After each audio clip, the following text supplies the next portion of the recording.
Halo, assalamualaikum warahmatullahi wabarakatuh. Selamat pagi semuanya, salam sejahtera untuk kita semua. Untuk pertemuan hari Senin ini, Ibu akan membahas mengenai tugas yang sudah kalian kerjakan kemarin. Nah, ini Ibu ambil contoh tugas yang sudah dikerjakan oleh kelompoknya Lika, Raihan, Torik, dan Sigit dari kelas 12 IPS 2. Nah, jadi karena materi kita adalah mengenai jurnal umum, maka dari itu kita akan membahas terlebih dahulu tugas yang sudah kalian kerjakan kemarin. Nah, di sini kalian mengerjakan sebuah transaksi dari tanggal 1 sampai tanggal 31. Kemarin sudah Ibu infokan setiap transaksi itu harus dikerjakan dalam berurutan. Kenapa? Karena sifat dari sebuah transaksi di jurnal umum adalah historis, yang mana setiap kejadian itu harus dijurnal secara berurutan. Oke, kita masuk saja. Di sini ada Nanda. Nanda ini kalau kalian lihat dia memiliki usaha laundry. Berikut transaksi selama bulan Juli tahun 2018. Nah, bagaimana sih pengerjaannya dalam jurnal umum?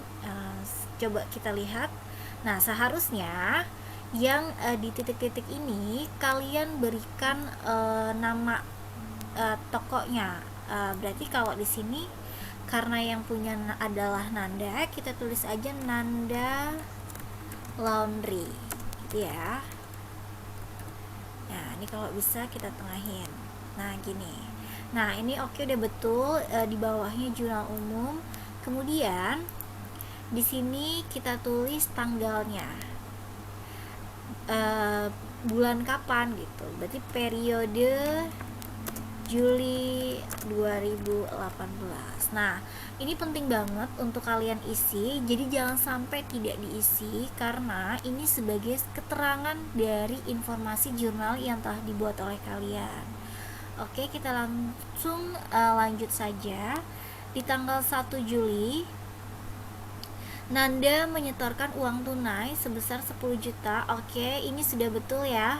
10 juta di debit. Yang betul akan Ibu tandakan warna apa ya? Warna abu-abu ya. Yang salah nanti akan Ibu tandakan warna merah. Terus kenapa dia di debit? Karena sudah kemarin sudah Ibu jelaskan juga bahwa kas itu adalah tergolong harta. Ketika dia bertambah, maka bertambahnya di debit. Nah, selain dia nyetorin uang, dia nyetorin juga yang namanya mesin cuci. Oke, di sini mesin cuci itu bukan dikategorikan sebagai perlengkapan. Betul, dia saldonya ada di debit, tetapi dia tidak dikategorikan sebagai perlengkapan. Nah, harus diganti ya. Digantinya jadi apa? Nah, yang namanya mesin cuci, sebenarnya mesin cuci pun juga nggak apa-apa, tapi kalau kita lebih simpelkan, mesin cuci ini tergolong peralatan. Jadi bisa peralatan, bisa kita namakan mesin cuci. Ini. Nah, oke. Terus yang dikredit adalah modal. Kenapa modal? Ya, karena dia tanggal 1 menyetorkan uang sama mesin cuci untuk modal awal. Maka dari itu bertambah modal Nanda sebesar 30 juta dikredit. 30 jutanya itu dapat dari mana? Kita tambahkan 10 juta dengan 20 juta menghasilkan 30 juta. Nah, oke, di sini betul dikasih keterangan setoran modal. Nah, kemudian di tanggal 3 membeli perlengkapan secara tunai sebesar 1 juta. Oke, di sini betul. Perlengkapan di debit sebesar 1 juta. Ya, kenapa di debit? Karena perlengkapan tergolong harta. Masuk ke dalam kas termasuk tergolong dalam harta. Kemudian dia juga membeli peralatan. Oke, betul, peralatan akhirnya ditambah di debit sebesar 5 juta. Oke, karena di sini ada akun perlengkapan, sebaiknya untuk di tanggal 1 kita tetapkan saja yang kita tulis adalah namanya mesin cuci. Jadi namanya tersendiri ya. Oke, kita lanjut lagi di tanggal 3. Kemudian karena kas kita berkurang 1 juta akibat kita membeli perlengkapan secara tunai, makanya kas kita dikredit. Lalu karena peralatan yang dibeli dengan kredit, maka timbul yang namanya hutang usaha. Jadi seperti itu ya. Nah, oke, kita kesampingin. Nah, seperti ini.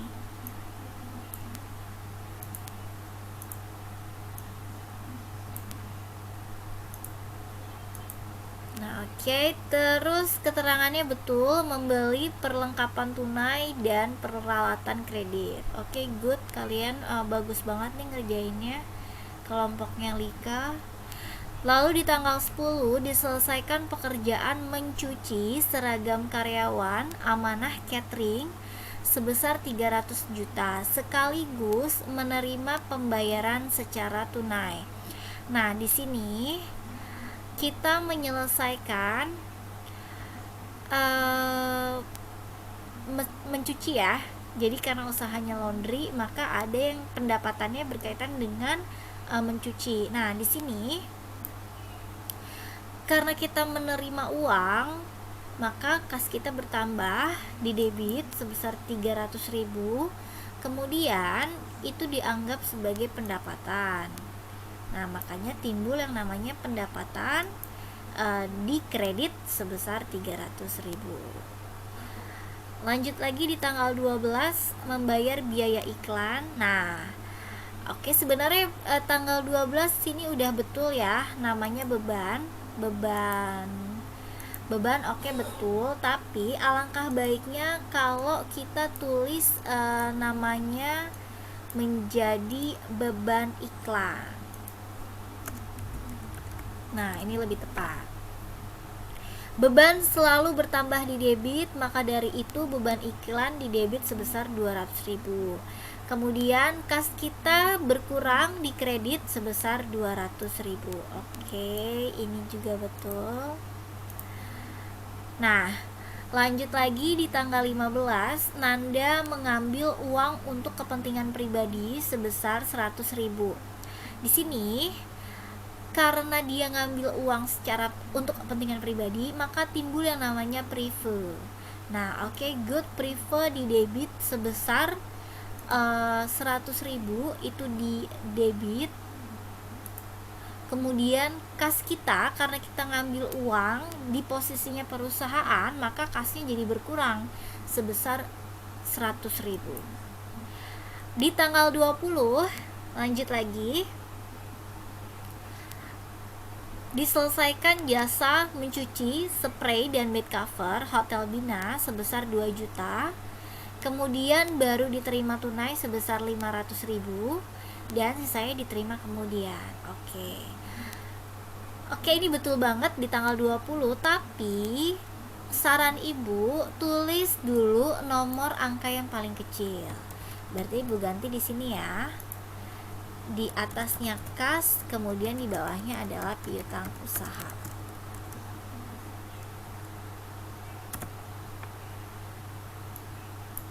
Nah, seperti ini. Oke, ini 500.000. Kemudian di sini 1.500.000. Nah, kas betul karena bertambah di debit sebesar 500.000. Kemudian piutang usahanya, kenapa timbul piutang usaha? Karena dia bilang sisanya dibayar kemudian. Nah, karena sisanya akan diterima kemudian, otomatis akan timbul yang namanya piutang usaha karena bayarnya di kemudian hari. Nah, kemudian di sini salah nih, bukan kas di sini.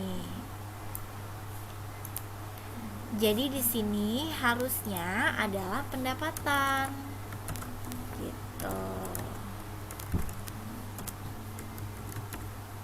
Nah, pendapatan di sini dikredit sama seperti transaksi yang nomor berapa ya? Nomor 10 ya. Cuma bedanya kalau ini pendapatannya ada yang di kredit ya, artinya dia bayarnya di kemudian hari. Lanjut lagi, tanggal 25 membayar biaya listrik sebesar 800.000. Nah, di sini muncul yang namanya beban. Nah, oke, ini betul beban, tapi kalian harus lebih spesifik lagi. Bebannya bukan beban aja, tapi tambahin namanya beban listrik, seperti itu.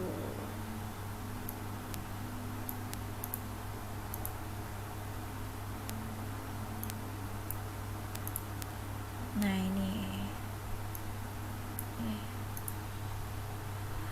Oke, kemudian betul kas dikredit. Kenapa? Karena bayar biaya listrik itu pakai uang. Berarti kas kita jadi berkurang, dikredit sebesar 800.000.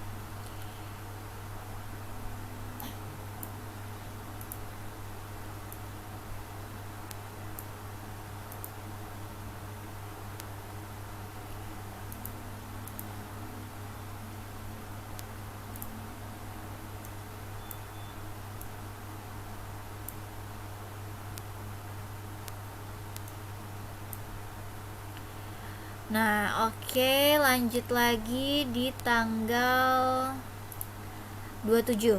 27 ini diterima angsuran piutang dari pelanggan.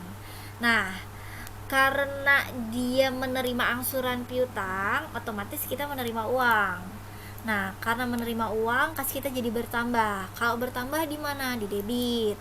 Kemudian utangnya si pelanggan atau piutangnya pelanggan jadi berkurang. Nah, makanya piutang dikredit sebesar 700.000.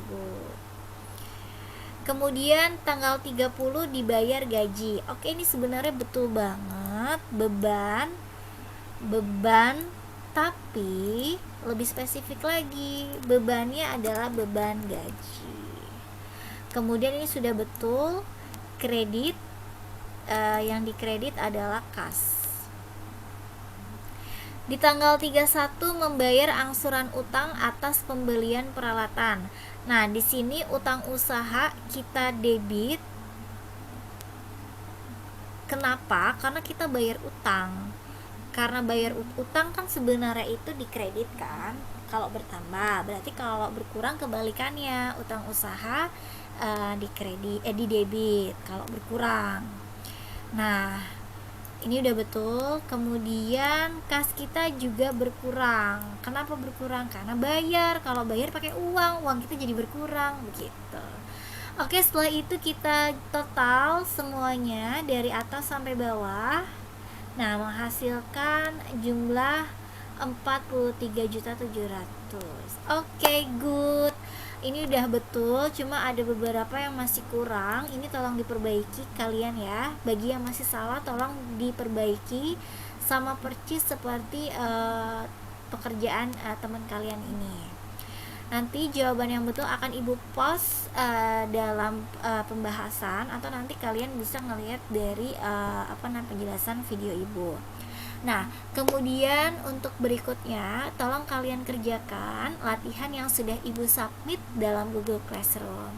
Apabila ada pertanyaan seperti biasa, tinggal WA saja ibu, atau tinggalkan pertanyaan di dalam komentar, di kolom komentar di Google Classroom. Terima kasih semuanya. Assalamualaikum warahmatullahi wabarakatuh.